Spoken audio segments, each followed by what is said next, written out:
Mets play the Miami Marlins. Spring training on SNY is presented by CDW. It is a gorgeous day in South Florida, 78 degrees. We're not in the surf, but we are at the ballpark.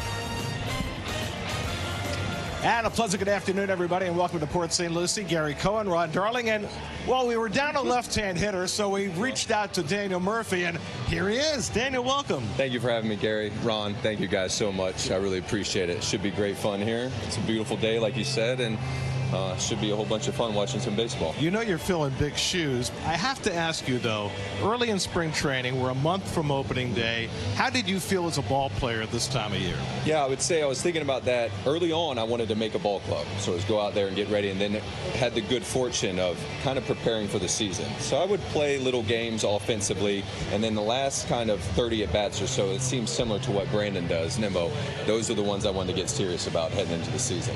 Meanwhile, the Mets will send Adrian Houser to the mound today. His first start for the Mets since coming over in a trade from Milwaukee. It's going to be fun to watch. Wherever David Stearns goes, Adrian Houser is going to follow. Houston to Milwaukee, and now here with the Mets. Last year had a good season, but it was injury plagued. He's a guy that has a lot of vertical movement on his sinker. If he's getting ground balls, it should be a big day. Had a turnaround last year mid-season after facing the Mets. Really gave him a great second half to his year.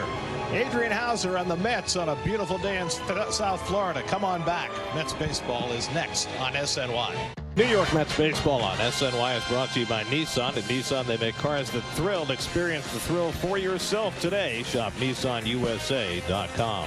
By Tunnels to Towers. Donate $11 a month to Tunnel to Towers at T2T.org. And by your Tri-State Cadillac dealers. Visit your Tri-State Cadillac dealer today. Today's pitchers presented by Toyota. We mentioned Adrian Houser. Nate Lavender so impressive in his first outing this spring, striking out the side. The former Brave Michael Tonkin and the former Orioles All-Star Jorge Lopez all scheduled to pitch for the Mets today. Mark Vientos is in the lineup today playing third base. Last week we put a microphone on Mark and we just kind of let things roll. Here's how it sounded.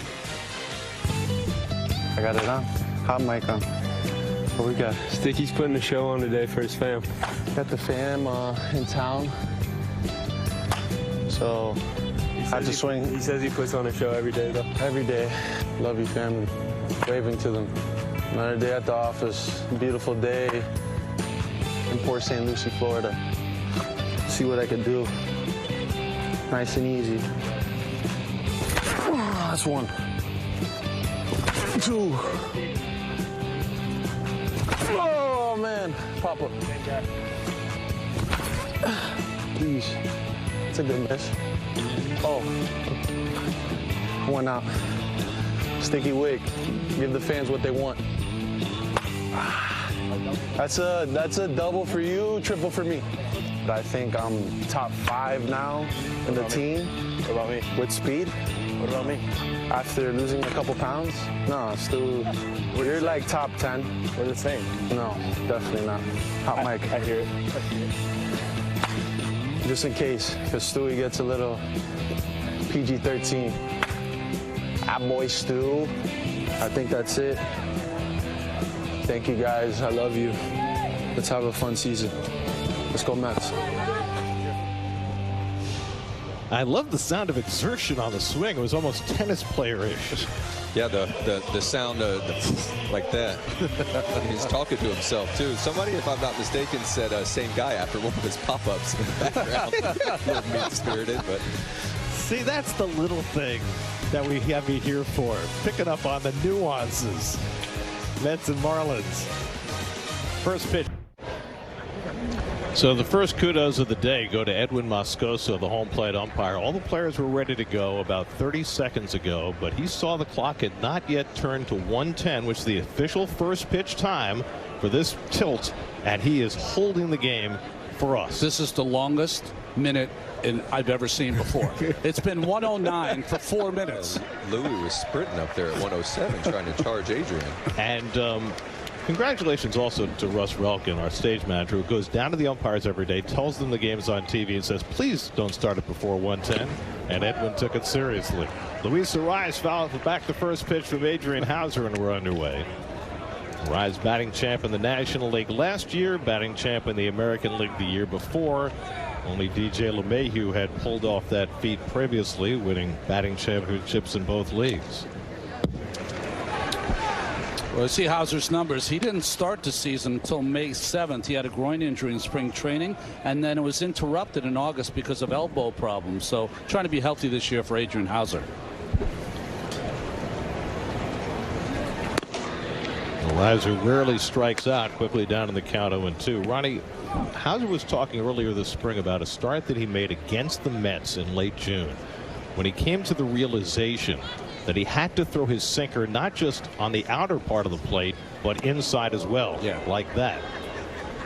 Well, it's one of the hardest pitches to learn. I mean, one of the greatest pitchers of all time, Greg Maddux, mastered it. Bartolo Colon, if you're a Mets fan, when watching Bartolo throw that ball inside to the left-handed hitter. It's very hard to control the break that you need to get it right on that inside corner, because if you miss, it's trouble. Mm-hmm. Well, you want to present it as a ball and make it a strike, which is very difficult. So back to 3-2 here. I was watching Arise this winter. He posted a lot of hitting techniques that he was using, you know, stopping his swing in mid-swing, balance. 203 hits last year, and a diving stop at shortstop by Iglesias. A wide throw, and Choi got him, I guess. Sufficiently for the first down. Well, Jose Iglesias is a magician with the glove, and he makes a terrific diving play to rob Arise for the first out of the game. Nice play. Here it is. Drives this up the middle. Great play by Jose. Golly. Louis so accurate. Even with 2 strikes, he gets 0-2, and he gets rid of a couple pitches and gets himself back in the count. But nice play by Jose to keep him off first. There's John Birdie, who has always been a Met pest. Looked until a few days ago as though Birdie was going to be the primary shortstop for the Marlins this year, but then they went out and signed former batting champ Tim Anderson, who is yet to play in an exhibition game, and now they've got their everyday shortstop. I think Anderson might hit second in this lineup. If he does, it's back-to-back batting champions. That's pretty cool. Yeah, absolutely. And then with as much as Louis gets on base and as much contact as Tim makes, that'd be first to third.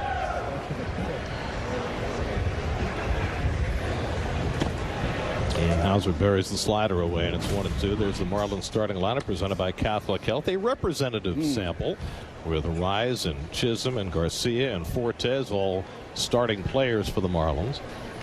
It's the first time we've seen a semi-major league lineup in a game this spring. I mean, the Houston lineup, there should have been an email sent out after that game. I mean, come on now. I mean, they used to say you have to bring 4 regulars, but that was the understanding. Yeah, well, right, runs from those gray pants sometimes this time of year. But you look at the Mets camp, and you've got a lot of regulars who aren't playing yet. Right? Starling Marte is going to make his first start tomorrow. Jeff McNeil probably next week, and Brandon Nimmo probably the week after. Chopper, another chance for Iglesias. Nice pickup. Man, has he got great hands. That is just spectacular.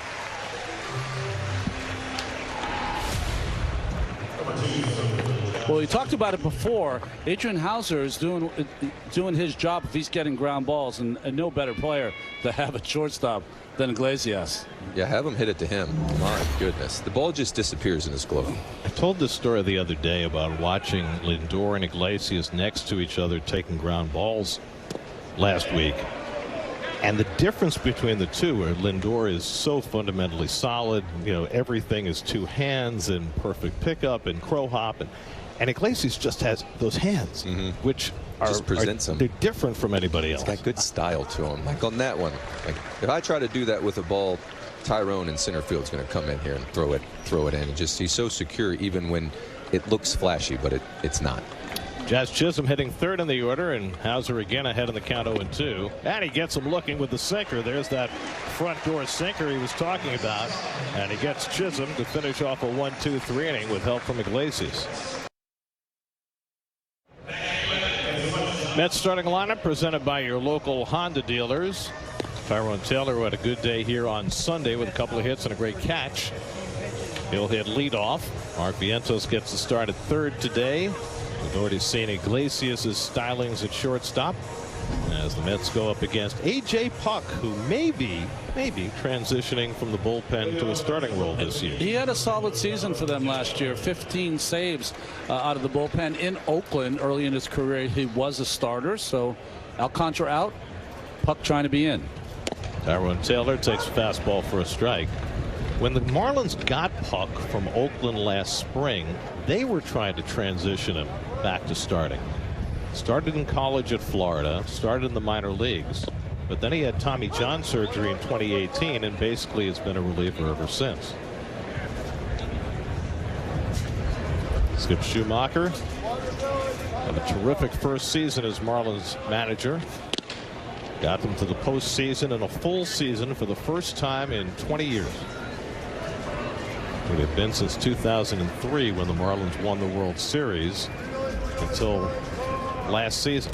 And Puck takes care of Taylor for the first out.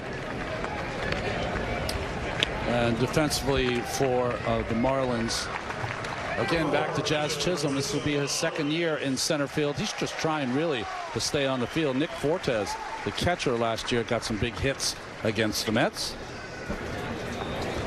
Chisholm played well in center field overall, but only 97 games last year because of injury. Francisco Alvarez, second start of the spring, went 2 for 2 with a home run his first time out and conducted a first-class in English interview. I went up and talked to him today and thanked him for doing the interview, and he was just all smiles. Yeah. He was so pleased with himself, as well he should have been.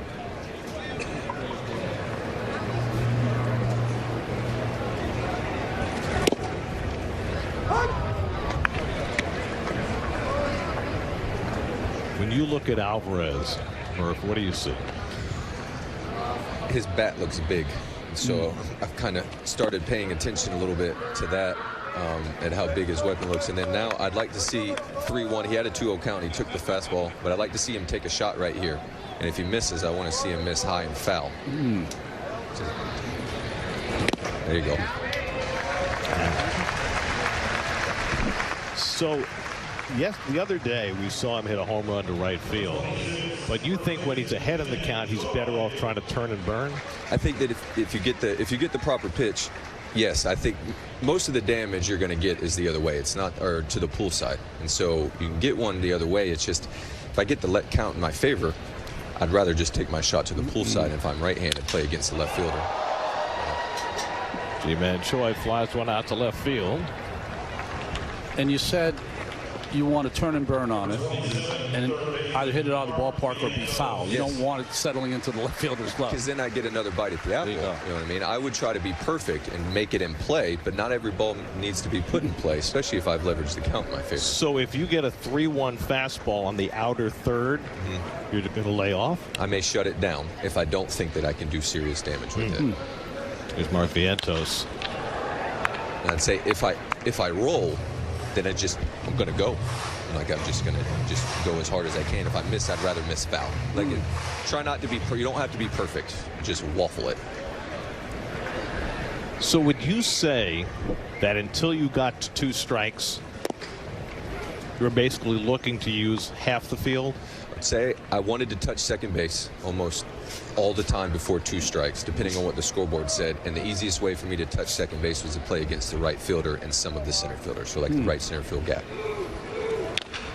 But you didn't always approach it that way. I mean, early in your career, you were much more of a center field, left center hitter. I like to hit that ball that the shortstop would jump for, kind of like line drives that way. And then if I got something soft, that would put me on time to the pull side.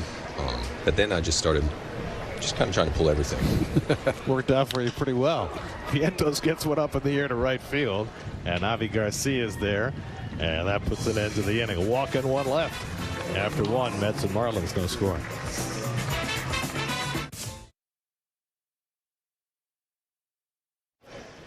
Suit up this season at MLBShop.com and check out the largest selection of official jerseys, caps, t-shirts, collectibles, and more. Gear up with your Mets at MLBShop.com. Listen to the water lapping. Avisail Garcia down in the count 1-0. They called a violation for him being late. Alert to the pitcher. Have to be alert by 8 seconds, same as last year. The only change in the pitch clock rules is with men on base. It's no longer 20 seconds. It's now 18. Does that mean we get home even earlier?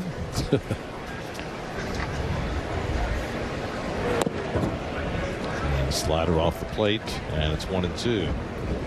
Now Garcia looking for something good to happen this year. Missed a better portion of last year because of injury. Played only 37 games. This one slowly down to third. Vientos on the charge, and the throw on target on away. The defense behind Hauser this afternoon has been impeccable, starting with Iglesias. Nice play by Vientos there, who struggled in his first start over there.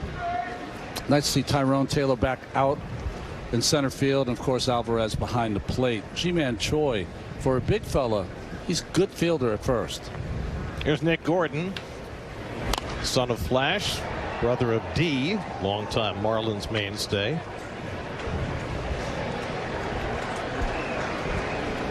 Came over in a trade a couple of weeks ago from the Twins for a lefty, Stephen Okert. And he bangs one toward the middle, and that one Iglesias is not quite able to handle. Well, two stellar plays by Iglesias on balls hit to his left. That one beat him. Yeah, that surprised me. I thought he was going to secure that.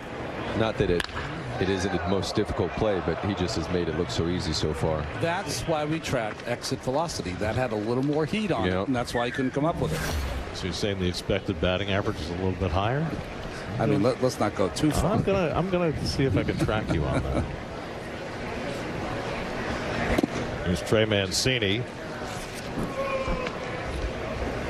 Mancini in camp as a non-roster player. Well, I'd love for him to have a big year. You know, as a guy went through a lot, battled cancer, survivor, and he hasn't been the same hitter since he went through that horrible ordeal. I mean, it was bad news. It was stage 3 colon cancer in 2020.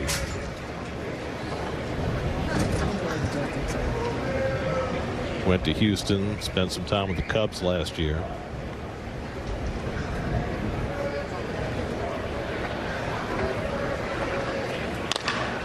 And a chopper near the bag. Bannon with the flip to Iglesias and the spinorama for the double play. Well, Adrian Hauser's gotten 4 ground balls to produce 5 outs in his 2 innings of work. Brilliantly done. No score.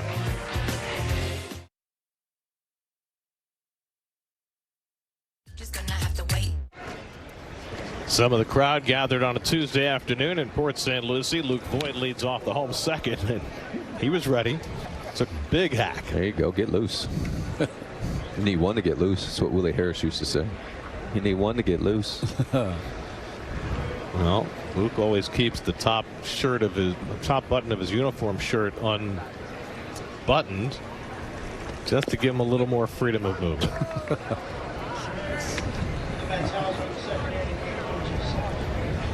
Luke Voigt last year only 68 at bats with Milwaukee. His best year was in the short season of 2020 when he hit more home runs than anybody.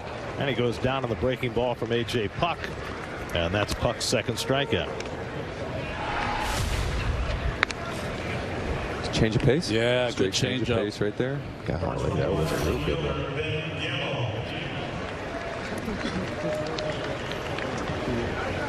So you talked earlier about playing with your at-bats early in spring training. Was there a particular pitch as you were trying to do that it was hardest to get acclimated to in spring? The velocity. Just because you didn't see it at home, and I was never someone who really enjoyed hitting off of pitching machines. And so I didn't like cranking up the velocity on the pitching machines. I always felt overwhelmed. Thought hitting was hard enough. So getting into camp, the first live BPs and stuff was getting accustomed to velocity. And that's why they call it pitcher's practice for the first week, because the pitchers are throwing as hard as they can, and the hitters are just trying to just get used to the rhythm all of that it. velocity, the rhythm of it.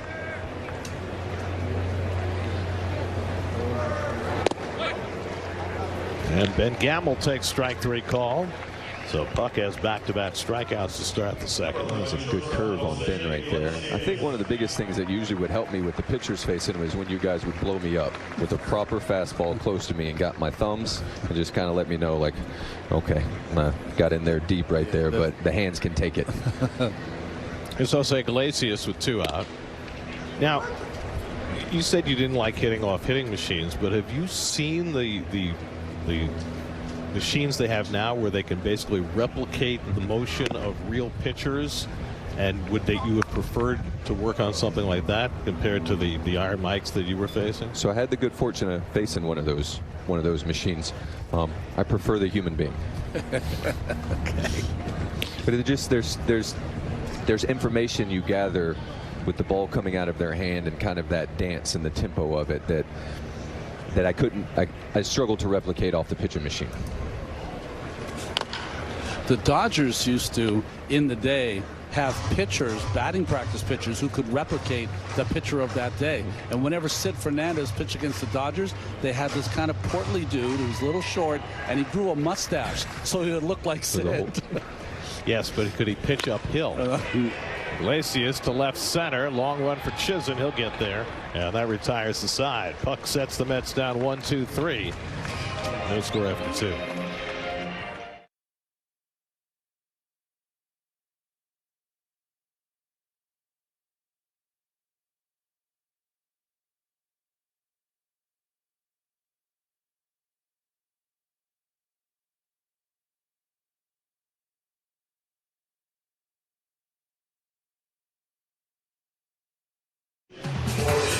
Spring training, a young Mr. Darling. It looks like his arm's hurt.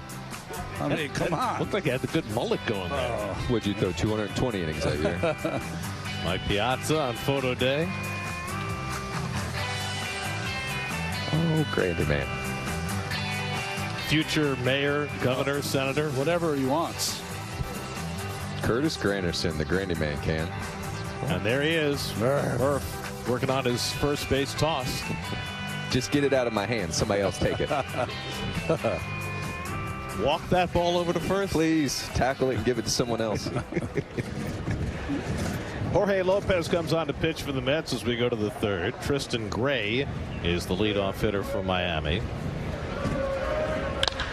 And he hits the first pitch in the air to center, chasing Taylor back. He gets turned around at the wall, and it's out of here. Tristan Gray goes deep on the first pitch thrown by Jorge Lopez. Gray had a home run against Lopez in the regular season last year for Tampa Bay. He only had 5 big league at bats. He hit 1 home run.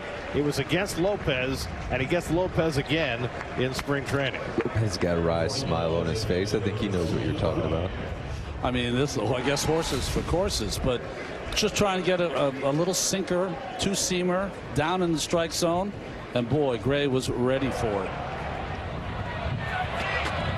Took on the big carry too. Yeah. My goodness. Got off the batter's eye. So a rude welcome to the mound for Lopez, who's looking for a bounce back season. An all-star 2 years ago in Baltimore.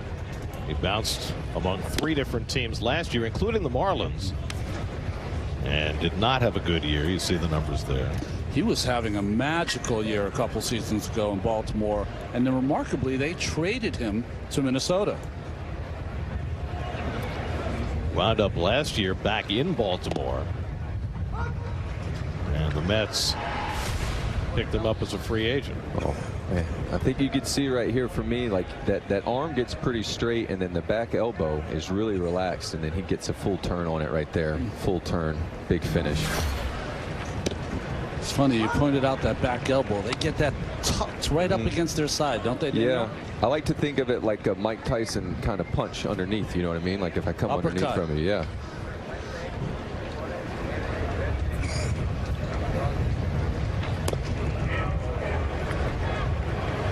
Oh, they didn't even ask. My goodness. First base umpire Ramon DeJesus declined to comment. Yeah. Darryl Strawberry in camp this week. It's a great picture around the batting cage of Straw and Murph before the game today. Nice. He's so big. You stand next to him and then just talk to him. He's regal when you talk to him. The two greatest outfielders in Mets history are here as instructors at the same time. Darryl Strawberry and Carlos Beltran. It's on the outside corner. Lopez picks off the outside edge at 96 to get Jonah Bride for the first out. Speaking of Mike Tyson. There we go. There's the straight right. It's that left underneath that he's going to get you if you don't protect your coming your next. loins. That's coming next, Doc. Gird your loins. Knockout at 22 seconds of the first round. What a picture. Here's Nick Fortes, who took over the #1 catching duties for the Marlins. Wound up starting a majority of the games last year. Didn't have a good offensive year. He had a much better year the year before.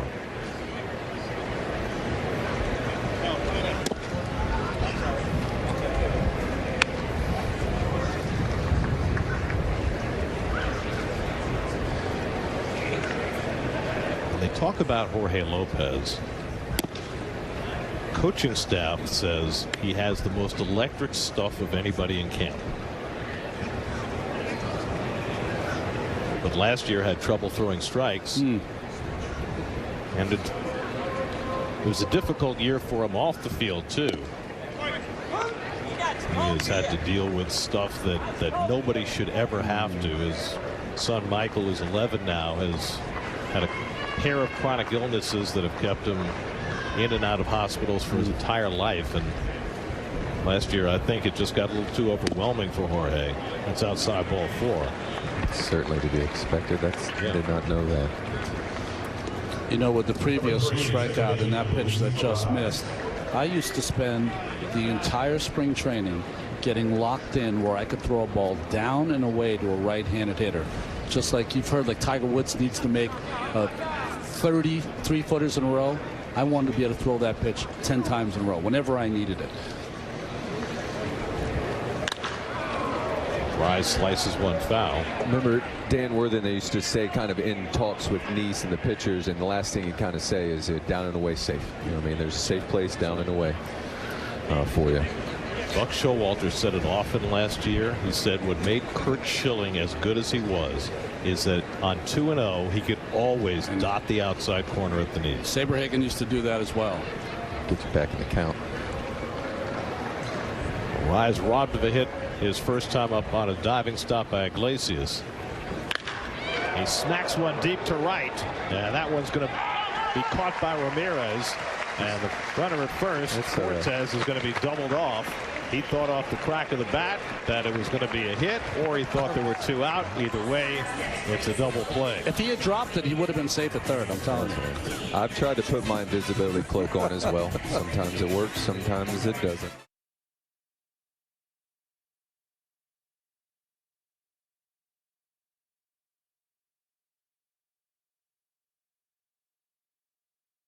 Game. Believe on. Wegovy. Some of the discussion going on the backfields as the minor leaguers congregate. Names on their backs. A little more readable than the actual uniforms they're wearing on the field. Yonny Chirinos on to pitch. Rylan Bannon is the batter. Did I see today that the Kansas City Royals got an exemption and they actually have bigger letters on the backs of their jerseys than every other team? And if so, why doesn't every team get an exemption? That's right. Pourquoi? Why? Just because of the Royals? I don't know. Rylan Bannon hits one in the air down the left field line, right toward the pole, and foul. I like that, though. Get another shot. Bannon has got a lot of pop for a guy who's not very big. He's only 5'9". He hit 18 home runs in 85 games in AAA last year. And I asked him about his power for his size, and he said, I use the ground really well. What does that mean exactly? So the way I would describe that is you can get a free ride from gravity if you're going down, kind of down the slope as a pitcher. If at any point I push the ground away, then I have gravity's working against me now, and it's I'd say it's my adversary instead of my friend. You know what I mean? So like you see a pitcher coming down the slope, like that, if you can carry it. Whenever I was in my most trouble, I would go up like this, and now gravity's working against me instead of helping me. And so using the ground is like, stay in the hit, keep your mass into the hit. Another one smacked. This one to deep left center. Back goes Chisholm, and he's not going to get there. He is strong. And Bannon pulls in at second base with a long double. I think that crowded him just a touch, but he smacked it.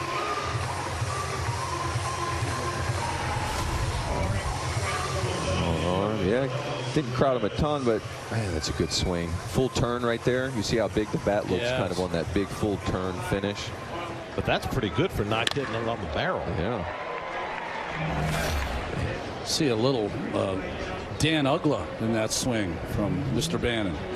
Rylan Bannon played his college baseball at Xavier in Cincinnati. And there aren't a lot of major leaguers from Xavier who played in the big leagues, but there are 2 Hall of Famers. Frank Robinson and Jim Bunning. Oh, wow. Both played at Xavier. Now Alex Ramirez. Got ourselves a baseball situation here on the scoreboard, right? See if we can get him to third base with less than 2. It's not saying you got to hit it to right. You can hit a double if you want. Just we can get him over there. We saw Ramirez get a couple of hits to right field in the first game of the spring. I mean, do you work on that kind of stuff in spring training? I do. Yes, I would. So, but maybe in spring training in this situation, I would take more shots early to try to hit a double. And some of that would be depending on the pitcher and how much I think he could make me swing and miss. Shallow right field. Tried. Bannon tags, but he'll go nowhere as Garcia flings it in, and that's the first out. It's more because I think that if you listen to the scoreboard and do what it asks of you, it's going to give you the best chance for success individually and as a team over the course of the season. And so I wouldn't advocate for you to hit one right to the short, to the second baseman on 3-hopper. Like, go and drive one into the right center field gap. But if you're a 21-year-old kid who played in Brooklyn last year, are you thinking about that in that spot, or are you thinking about making an impression? And which makes the bigger impression, right? Trying to hit the ball to the ballpark in that spot, or hitting the ball to the right side as the scoreboard indicates you should? For me, the biggest impression for me was you trying to get him over and getting him over, because at a certain point in the season, that's just going to be a result play. You know. And so I would equate it a little bit to trying to steal third base with 2 outs. You better be safe. And there are going to become points in the season where I don't care what this looks like. We have to get our runner to third base with less than 2 outs here. I think it shows great maturity for a manager if a young player decides to do that, to try to get the runner over. Because I think you can recognize he was taking his chance right there. You know what I mean? So you wonder, when Alex Ramirez comes into the dugout, does he get, hey, good job trying to get the runner over, even though he wasn't successful in that attempt? I would go up to him and talk to him and tell him, wonderful try right there. Trying to get him over, because it looks like he was trying to work inside the ball, and then have a discussion about how the at-bat he felt went for him. From the hitting coach, you might get a little slap on the backside, which lets you know, I saw what you're doing. I got it. It's individual at bats with the team concept, though. And I remember Michael Kadire talking about in 2015 that each guy, when they come up, you kind of want to, just put that pressure on the pitcher each time. And Alex Ramirez getting a little debriefing from some of his teammates, including Francisco Lindor.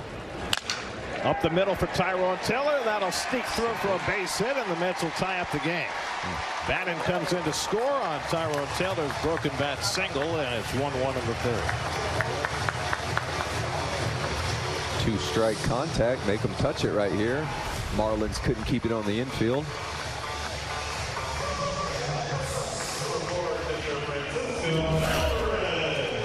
All right. Scoring from there. Tyrone Taylor, who came along with Adrian Hauser in the trade from Milwaukee for minor leaguer Coleman Crowe, whom the Mets had gotten from the Angels in the Eduardo Escobar deal. So those deals last year are paying dividends in all sorts of different ways. There's Alvarez, who walked his first time up.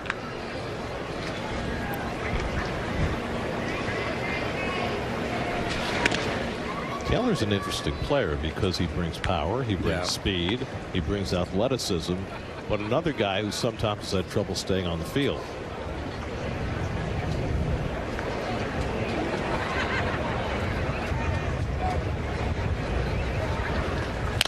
Alvarez chunks one down to first. Out at second, and the turn for the double play. 3-6-1. Mancini to Gray, and Chirinos covering. Mets get a run on Taylor's RBI hit. It's 1-1 after 3.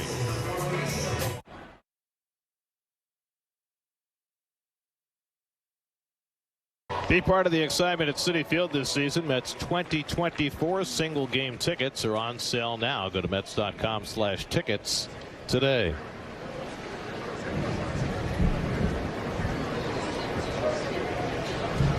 Trolling.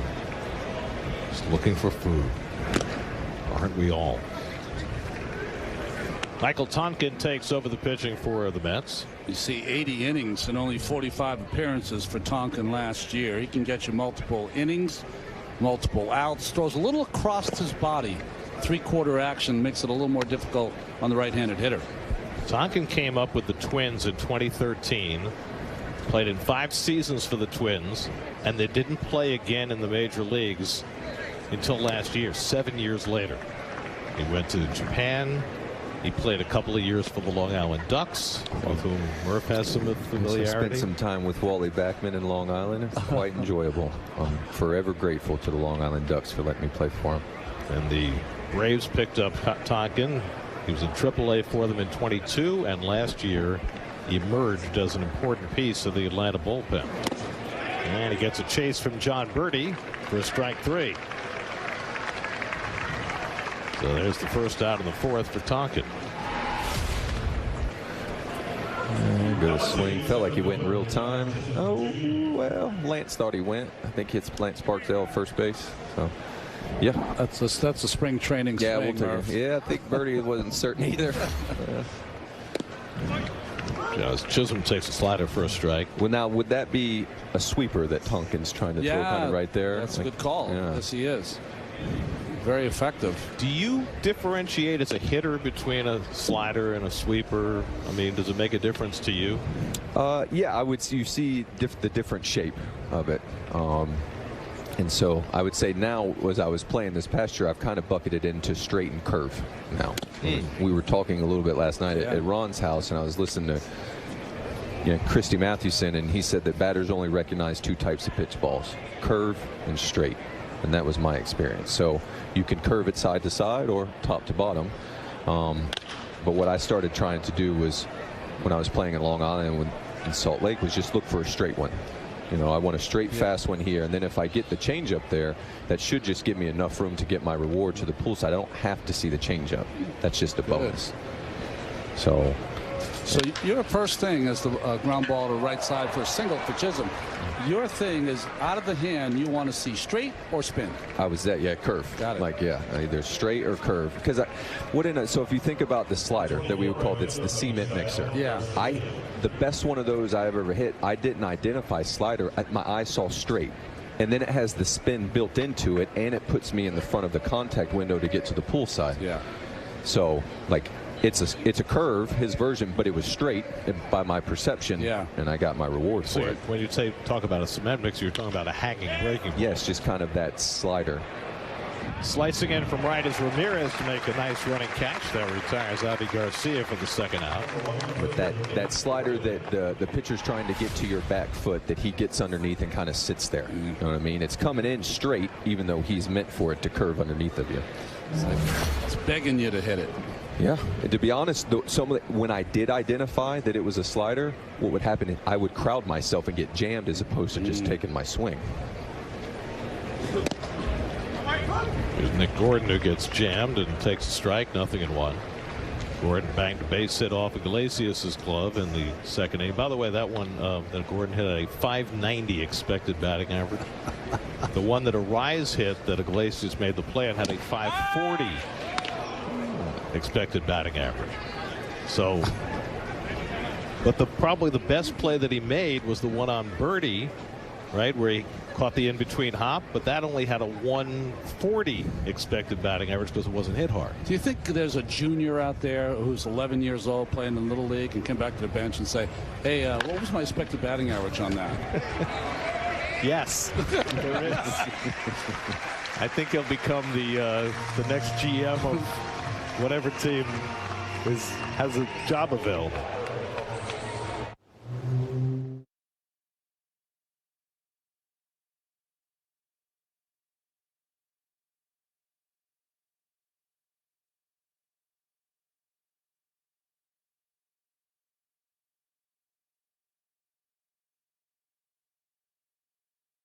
Ji-Man Choi leads off the home fourth inning in a 1-1 game. A couple of former Rays going head-to-head. Yanni Chirinos against Ji-Man Choi. Choi signed late with the Mets. Chirinos signed just a couple of weeks ago with the Marlins. He flails at the splitter, and it's 0-2.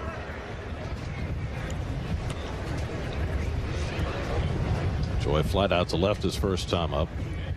Chirinos began last year with the Rays, finished it with the Braves. He actually made 5 starts with Atlanta. Didn't fare particularly well, but the Braves had so many injuries to their pitching staff last year. They had a lot of guys filling in. It seemed to make much of a difference. They won 104 games, even with the comings and goings. I mean, just give you one of the most historic performances by an offense. Yeah, quite some time. They all played a ton. Like just games they just posted every day. Good fortune too. That's good fortune. The first team in Major League history to have a slugging percentage over 500 as a team. Think about that. I mean, normally you might have 1 or 2 guys in your lineup with a slugging percentage over 500, and they had an entire team in offense, and that was just a phenomenal season that the Braves had last year, although, as was the case the year before, it didn't go as far as they had hoped. Don't fight him. Get rid of that. Looks like Choi is very aware of the splitter that it appears that Chirinos has as he swung through it early in the count. So like on the splitter, I would bucket that as straight. Okay. You know what I mean? Because I'm going to perceive it as straight.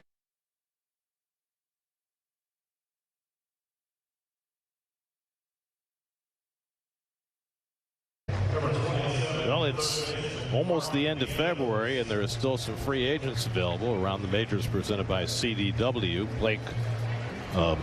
Brandon Crawford just signed with the Cardinals, and Cody Bellinger earlier on the weekend with the Cubs, but that's a lot of talent, a lot of all-stars out there who are still available. It's an interesting spot for Brandon Crawford, right? Grew up in the Bay Area, spent his entire career as a starter in San Francisco, and now he's going to back up Mason Wynn with the Cardinals. Well, for me, it's almost like the Cardinals want him to mentor Mason Wynn through his first full season. Double play ball to Birdie, and the turn by Arise for the 5-4-3 double play on a well-struck ball by Vientos. 2 out. Number 99. Well, the Cardinals finished last year for the first time since 1990, so got the oldest starting rotation in baseball going into the season. Bringing back Lance Lynn and bringing in Kyle Gibson and Sonny Gray. Not that he's old, but yeah, well, they're all over 30. Yeah. Yep. Steven Matz in that rotation. Yeah, Matsy. Luke Voigt struck out his first time up. I would say that the Central is wide open. The Brewers pitching is not what it was. I would agree, and it seems the game now is kind of 2 seasons. Can you get to the deadline to make a decision? And I think everybody in the Central almost can get to the deadline. I don't want to call anybody out, but listen, 4/5 of them ought to be able to make it. We have baseball now, a regular season, that if you're 500 on August 1st, you're in good shape, right?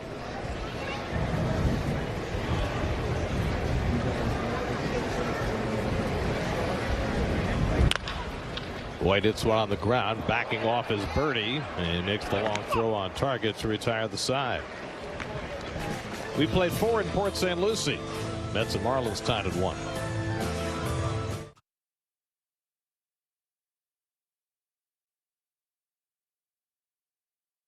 Neal's face. That means the season hasn't started yet, since he hasn't made an out.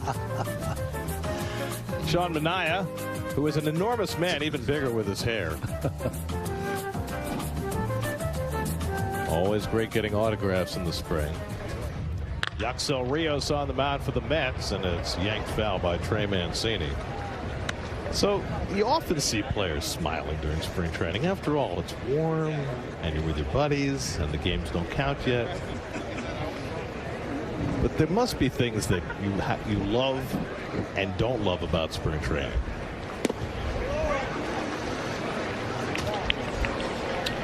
What'd you like, Murph? I like the work. Yeah. I always kind of enjoyed, like, especially the offensive work. I knew the defensive work needed to be done, but you had the entire day to get the work in.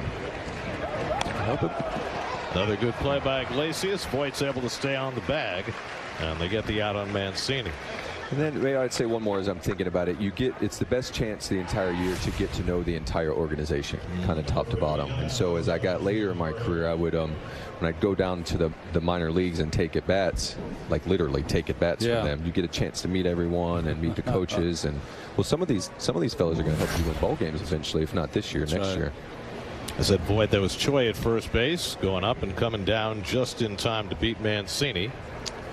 That's when you'd go down to the minor leagues and bat every inning, wouldn't you? Like bat 9-10 times in a game.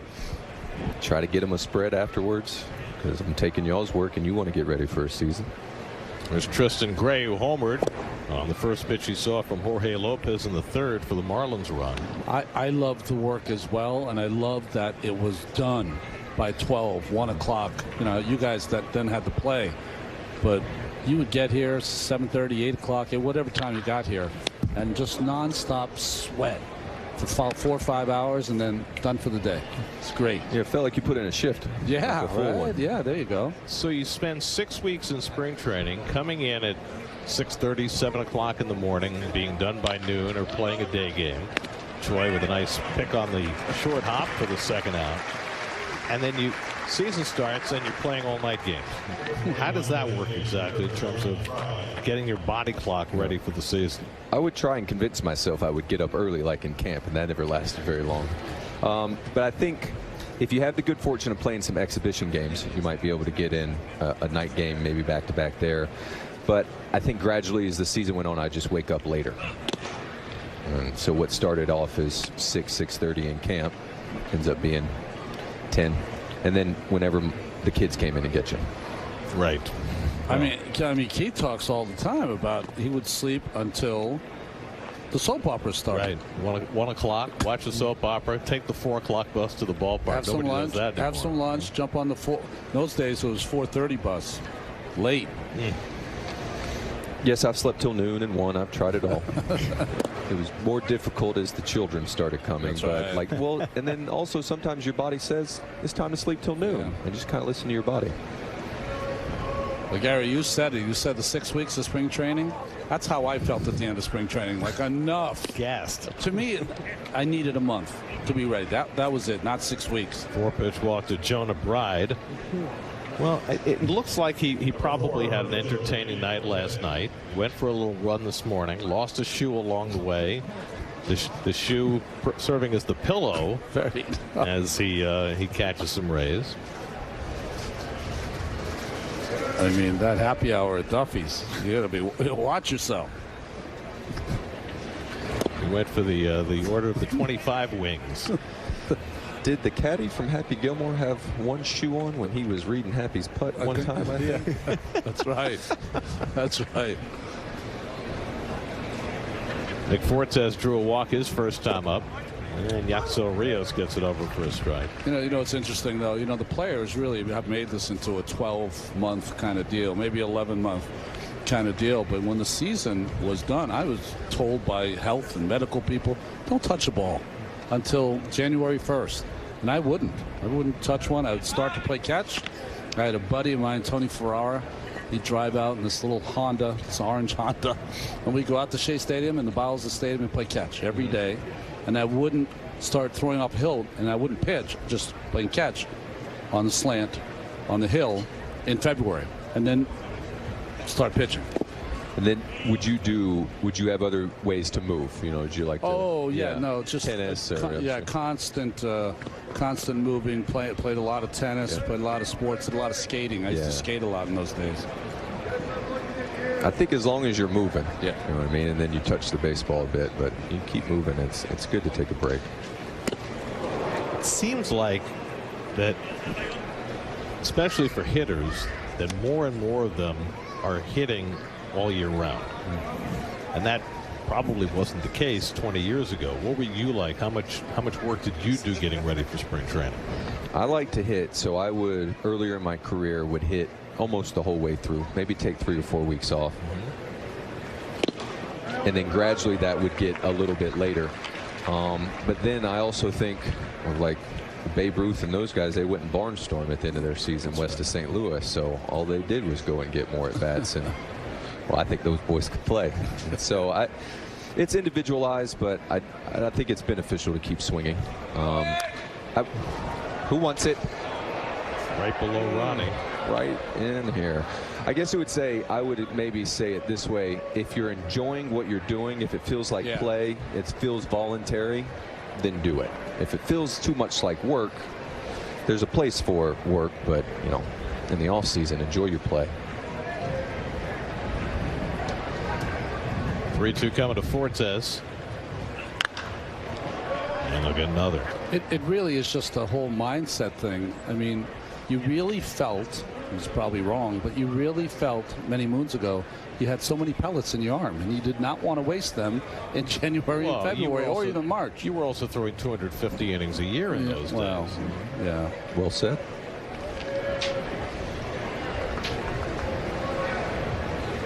Eighth pitch of the at-bat from Rios to Fortes. And he bloops that one to shallow right. Bannon is back there to get it, and that retires the side. That's Rios with a scoreless inning, and that's gotten us halfway through. I guess we're through 9 holes. 1-1. Dear Frida.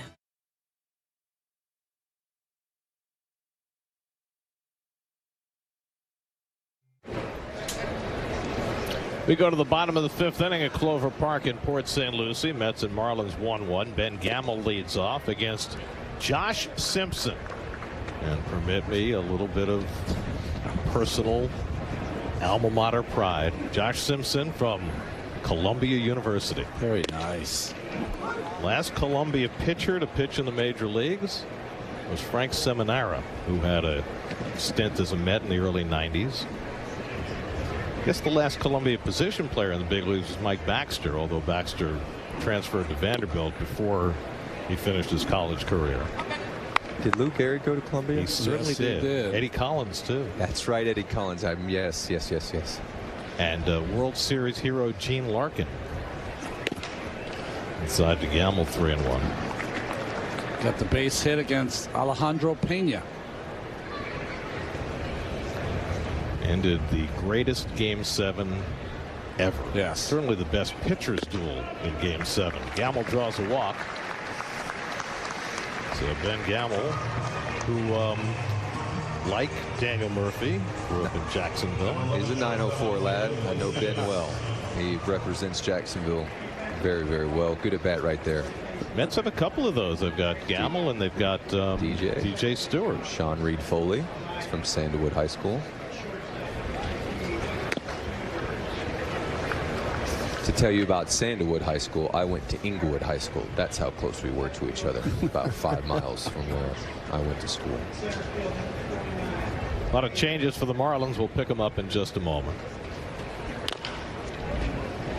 Jose Iglesias at the plate. He flied out his first time up. I'll tell you that first baseman for the Marlins is Brock Bradenberg, and he is enormous. When you're that size, your name's got to be Brock.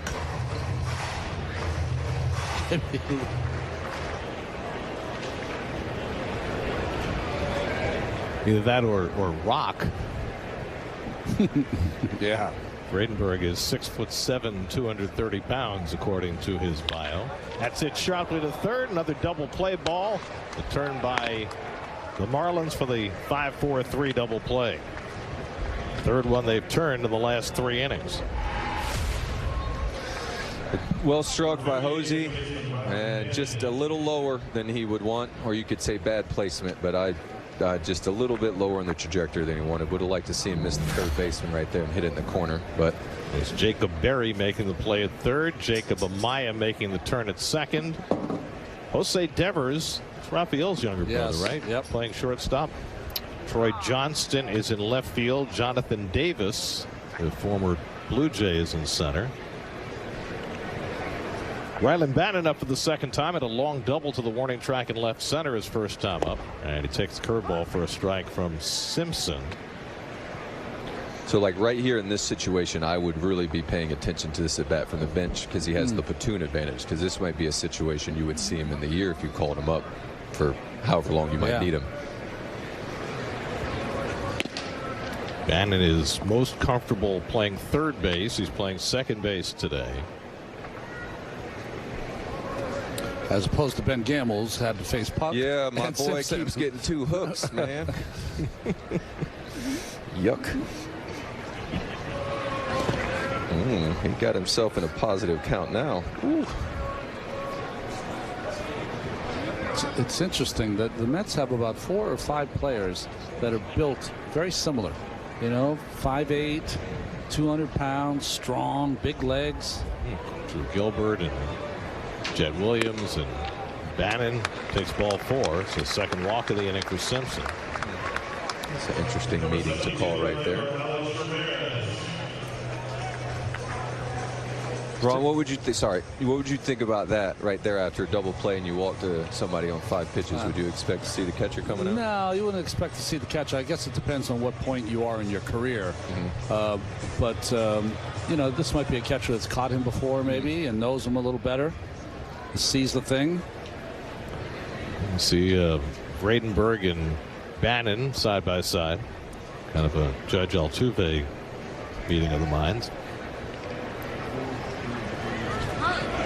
Bannon goes. Ramirez hits it down the right field line. That's fair. It goes into foul territory, and Bannon will score the lead run. Ramirez is going to turn and try for 3.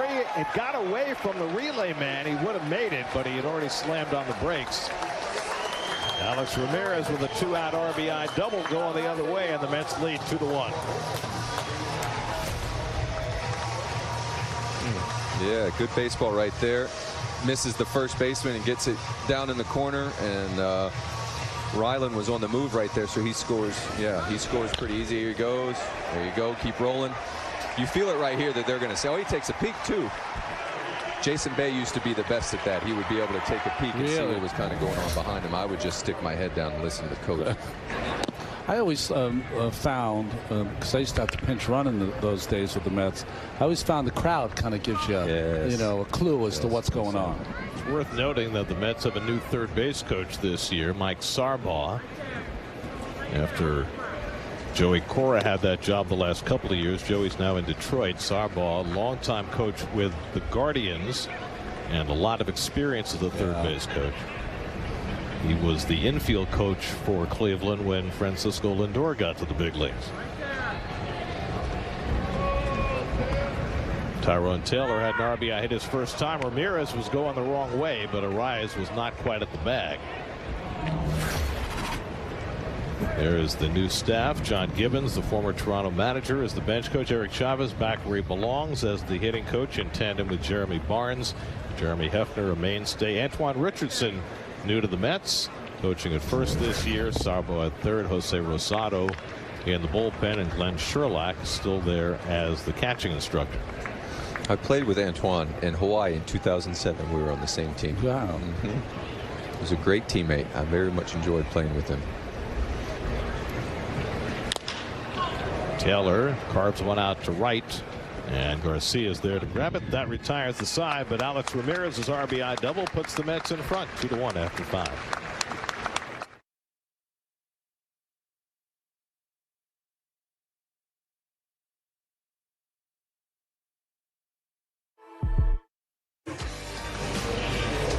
Three big letters in spring training: PFP, pitchers fielding practice.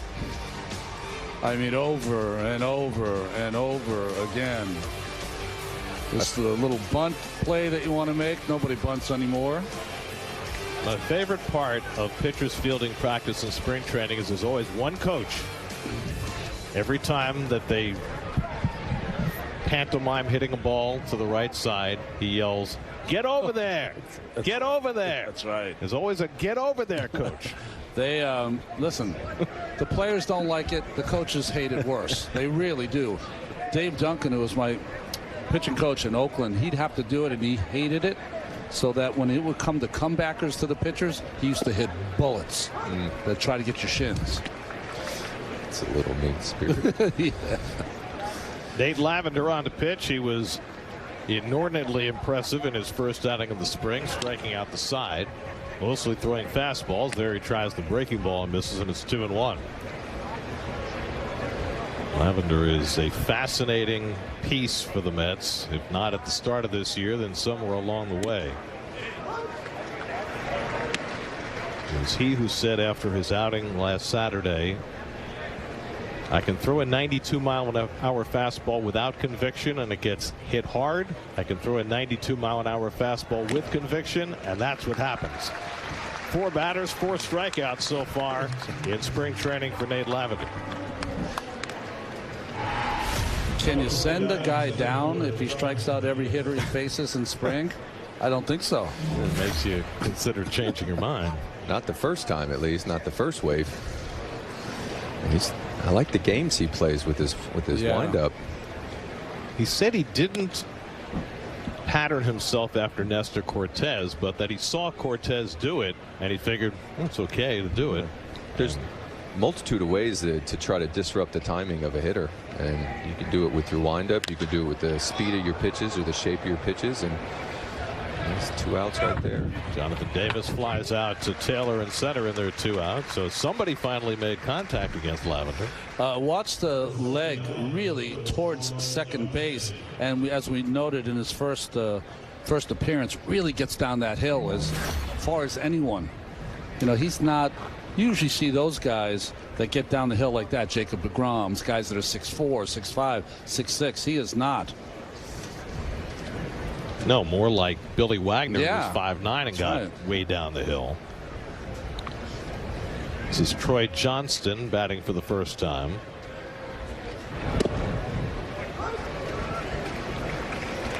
And so far, the Mets got 2 scoreless innings out of Adrian Hauser. Jorge Lopez got ambushed for a home run in his inning. Michael Tonkin and Yaxel Rios each with a scoreless inning, and now Lavender with the hesitation.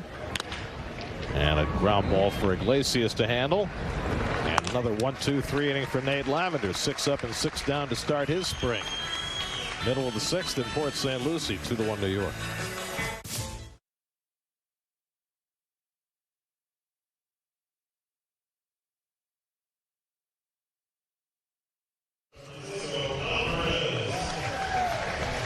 We go to the bottom of the 6th inning. Mets with the 2-1 lead. Got a couple of scoreless innings today from Adrian Hauser in his first outing of the spring, and Adrian's kind enough to join us from the Mets dugout. Adrian, it's Gary, Ron, and Daniel from the booth. How did it feel first time out? Oh, it felt great. You know, I was excited to wear this new blue and get out there, and I was able to work ahead and get some ground balls. You had to love your defense, right, this afternoon? Oh, absolutely. I rely on those guys every day. A lot of ground balls, so got to keep that up. Hey, you mentioned earlier this spring that you made an adjustment last year during your start against the Mets in late June. Can you describe what you did and how you brought that to the table today? Yeah, absolutely. It started after I gave up a home run to Beatty and then another one to Nimmo, back-to-backs, similar pitches on the outside, like sinker, changeup.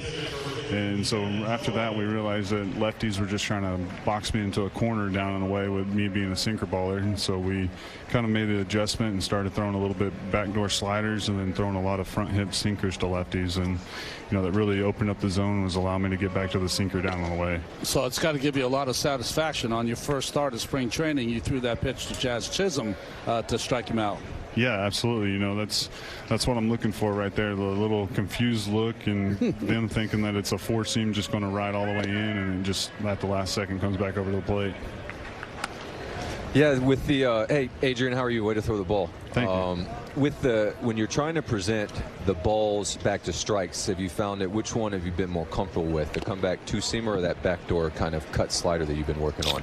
The sinker, the down and away sinker to righties, the backdoor to righties has been the one that I've been able to execute the most. I feel like I have the best feel with it just because I throw sinkers majority of the time. So that's the one pitch I know, how to get down the mound with it and how to execute it very well. Yeah, the kill shot you dropped on Chaz today was wonderful. So, Adrian, it's your first year with the Mets, but certainly not your G-Man Choi socks one to deep right field. And that's going to go out in the berm. So G-Man Choi with a home run to make it 3-1. Nice little poke there. Yes, it was. Took the shortcut right there. Good swing. Baseball's a funny game. His second at bat, he looked out of it 0-2 right off the start and somehow worked a walk. Yes. Maybe saw the ball a little better and it results in this. All right, here you go. Looks like there's a curve that didn't really curve. Does that make sense? That's what you're talking about. I think he saw, I would guess he perceived that as straight. The spin is built in to get it backspin, and he missed the first, second, and right fielder. So G-Man Choi goes deep, and now Marfientos. We're talking with Adrian Hauser. And Adrian, it's your first go-around with the Mets, but not so with your pitching coach, Jeremy Hefner. You guys go back a long way, don't you?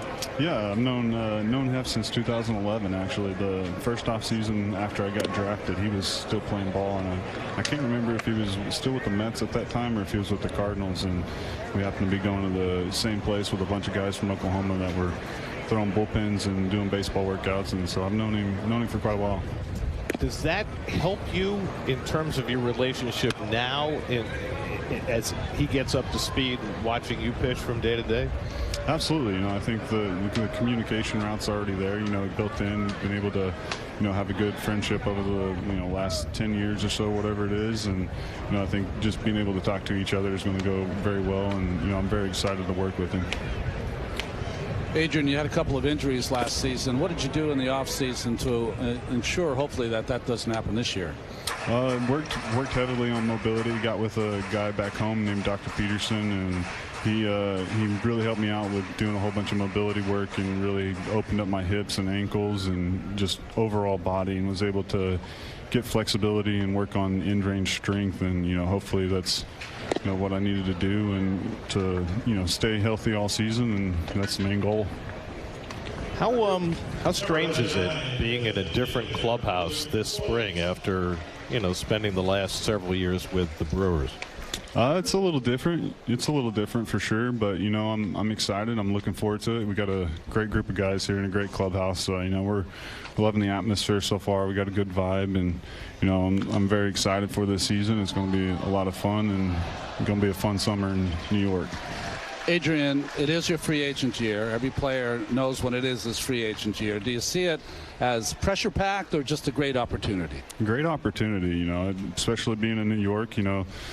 Lights are a little brighter. You got a lot more people watching you, so it's, just an opportunity to take advantage of it and just go out there and be myself and try to put this team in many positions to win games every time I go out.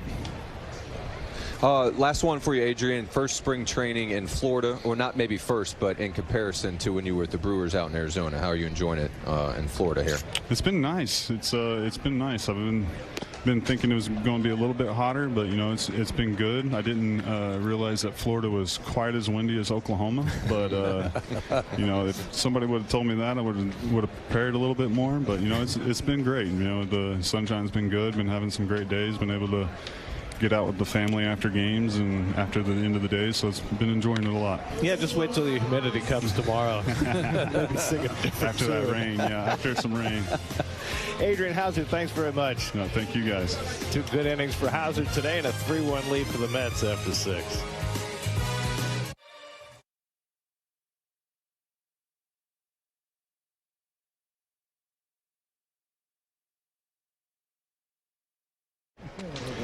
Seventh inning, Dedniel Nunez comes on to pitch for the Mets. And Avi Garcia, who's played the whole game for Miami, leads off against him. And we get our once per game warning. Make sure that the hitter is looking at you before you start your motion, please. Edwin Moscoso passing that along. Garcia's grounded out and flied out. He's 0 for 2, and he takes a 98-mile-an-hour fastball outside. I spent an entire career never looking a hitter in the eye. Like, you would never look at them. No. So tell me what you think about this. Because I played last year in AAA, and at 8 seconds, you need to be kind of engaged and looking at the pitcher. Yeah. I don't like having other people tell me the specific positions I'm supposed to be in. I would prefer it that at 8 seconds, you send it, and if I'm not ready, then that's fine. Yeah. I know the rules. That's right. But that's what I would prefer. I mean, we've seen pitchers in the past, Brad Penny comes to mind, who never looked at the hitter at all until they were in mid-motion. I mean, there's some hitters you just didn't want to look at because they're, you know, like Andre Dawson. You didn't want to catch eyes with Andre. The Hawk. I mean, you would never be able to throw a pitch. Might scare you from ever throwing a ball. That's right. The thing that was scary about facing Hawk is that he could take that ball 3 or 4 inches off the outside plate and hit a bullet right at your head. Happened many times. It's one of the few times you guys, the pitchers, you get to make us duck in there, but every now and then if we send one back into your living room, we'll catch y'all in a funky spot as well too. There's Andre's career. What a Hawk MVP for a last place team in 1987. And had to play his games on that AstroTurf, and it robbed him of the great speed he had early in his career. And when he became a free agent, it was when they had collusion. That's right. And he gave the Cubs a blank check, said a clock violation on Nunez, or actually on the hitter. So Garcia is called out on strikes. That's his second violation. That's right. He had one before, right at the beginning of his first at bat today. New York Mets baseball on SNY is brought to you by CDW. Make amazing happen. By your local Honda dealers. Contact your local Honda dealer for a great deal today. And by Catholic Health. Long live Long Island. This is Brock Vredenberg up for the first time. Mets have changes on the infield. J.T. Schwartz is playing first base. Luis Angel Acuna is at second. Yolmer Sanchez has moved over to third.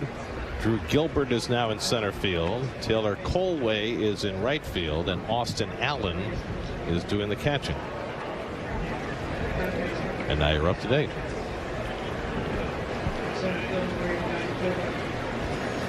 And Vredenberg takes a big rip and comes up empty on a little cutter, and it's 2-1. That was a good cutter. Yeah, late. Looked like he might have caught a little hit and run on himself and got crowded right there. That's hit sharply over the third base bag and down the line. Cut off quickly, and Vredenberg will settle for a single. It's played by Ben Gamble to get over there in foul ground.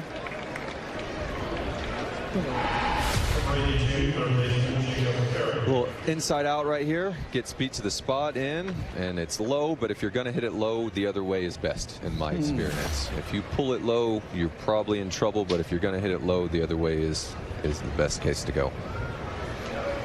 And get a double play here. Now Jacob Berry up for the first time.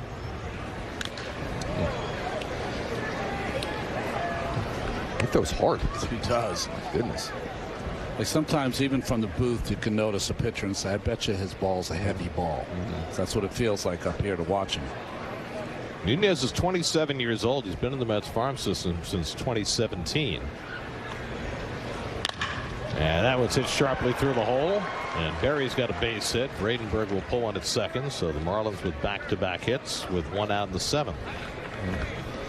When I left in 2020, that hole was not open, but now it is, and it was last year as well too. And I'll roll over it with the best of them. It's just, it was so unique to see that hole open after it had been closed for so long with left-handed hitters up.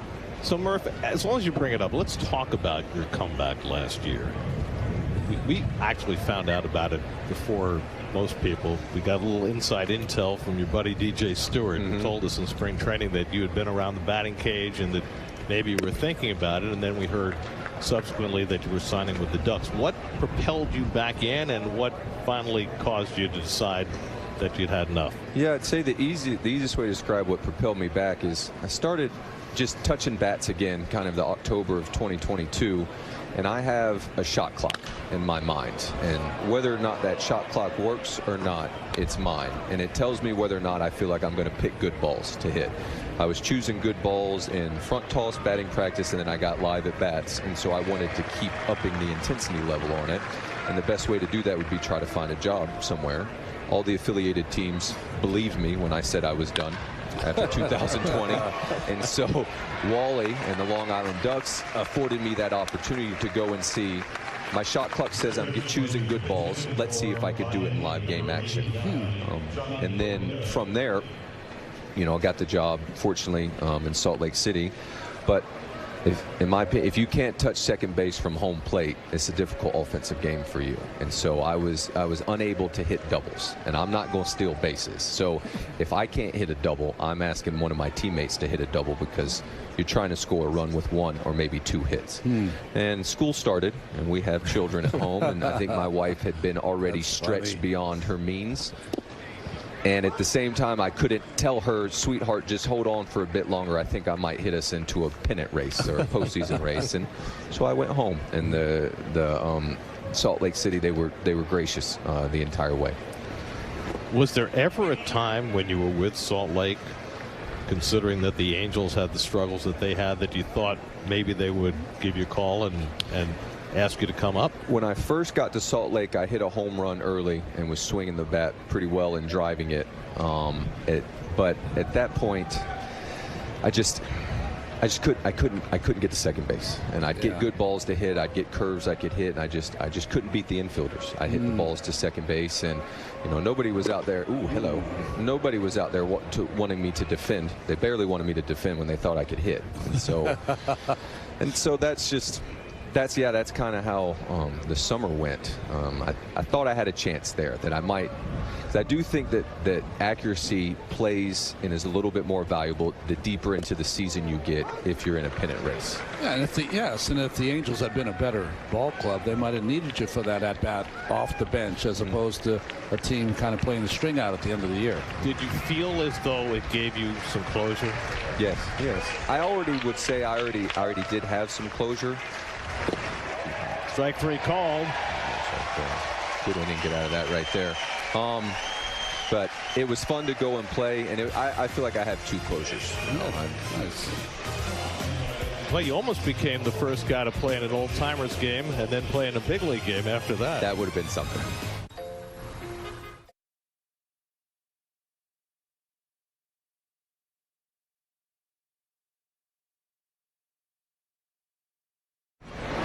Home 7th inning, Mets with a 3-1 lead. Ben Gamble, who's played the whole game in left field, gets his 3rd plate appearance, all against left-handed pitchers.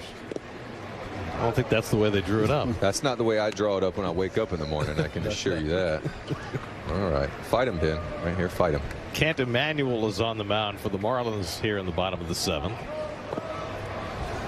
Griffin Conine has taken over in right field, and if the name sounds familiar, Griffin Conine is the son of Mr. Marlin, Jeff Conine, right, who also played briefly for the Mets at the end of his career. And Gamble got a piece, but he foul tipped it into the mid of McIntosh, and that's the first out here in the bottom of the 7th.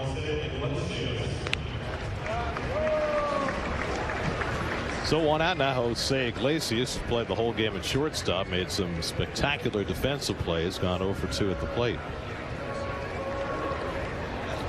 Work on the backfield, you see. Kent Emanuel's played 10 games in the major leagues. They came for Houston in 2021.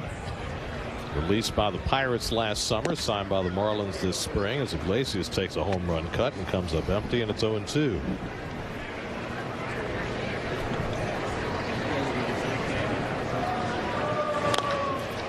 Grounded down to 3rd, and Berry has it eat him up. And Iglesias is safe at first base. So Iglesias, who has sparkled with the glove, gets the benefit of a not so good defensive play. But here's Iglesias' day in the field. this one right here that hits almost by him. He had almost more time than he thought, but he gets good help from Choi at first. And then this one, you send me out there for a year, I wouldn't secure that ball right there. And then, yeah, here's a man. He did that so smooth right there to not look at the runner, because, well, it makes me think of Rubatata, my man that I left out to dry, unfortunately. But well secured baseballs right there, and he actually had another one that I was surprised he missed on that ball at the middle. I think it was that Jazz that hit down that certain.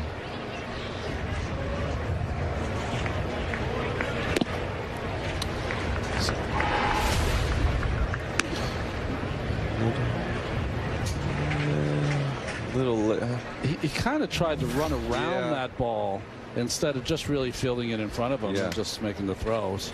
Made an easy play into a tough play. Jeremiah Jackson is running for Iglesias at first base. He came over in, I think it was the Dom Leone trade last summer. It's the 4th throw to the bases by Marlins pitchers today. It tells you a little bit about what they're working on in spring, trying to hold the runners a little closer. That was closer than we thought it was going to be, I believe. They ran a no-look pick at second, the old spring training special, right? I was always so excited to put one of those on after we worked on it that day.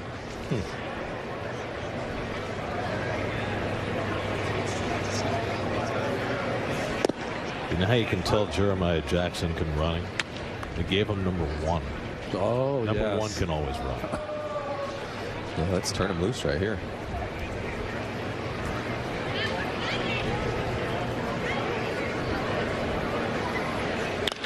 That's it toward the hole, and a base hit for Yolmer Sanchez. Jackson pulls in at second, and the Mets have a couple of men aboard in the 7th. Looked like a curve. Is this a curve? Oh, change of pace. That he barrels really well and gets it through that 5-6 hole right there. So again, to what you were saying, you've seen that as straight. Yeah, I perceived that as straight. Even though he was out front, he had enough time to get that. You can kind of just stall the turn a little bit, you know what I mean, and ensure that you center it. Now Luis Angel Acuna bats for the first time today. Had a couple of hits in the game in West Palm Beach yesterday.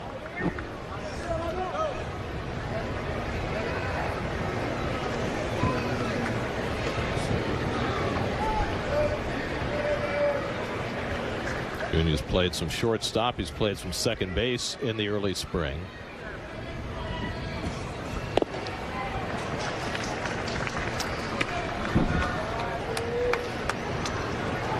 He's been a shortstop for most of his life, but there's not really an opening as shortstop for the next 7 or 8 years with the Mets. So both he and Jet Williams are going to have to adjust to a different position at some point. We were talking to some of the coaching staff yesterday, and they were raving about Acuna in yesterday's ball game, his base running.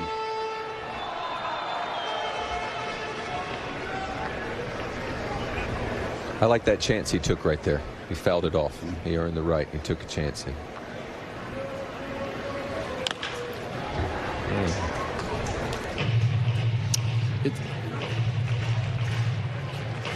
Well, those two guys are a huge part of the Mets' future.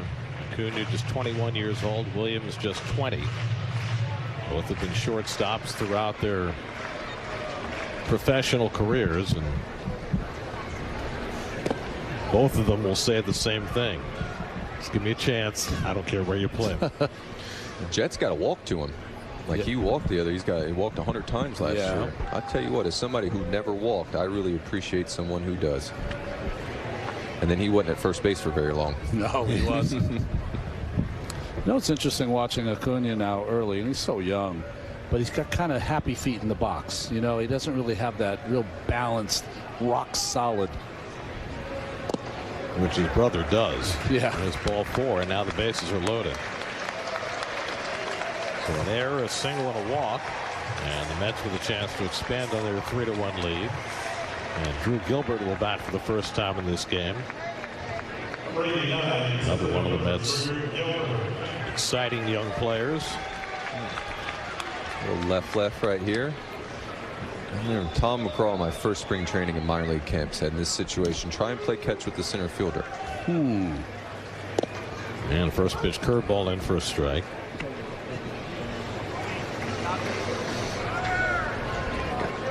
Curve right there to start off. Big open stance there by Gilbert. There's the straight fast one in the curve. Now you fight him. Push it forward. There you go. You've seen them both. You probably won't throw him a change of pace. Usually lefties don't in this situation. So corners in for the Marlins. 0-2 to Gilbert. And the curveball fouled off. Fight him.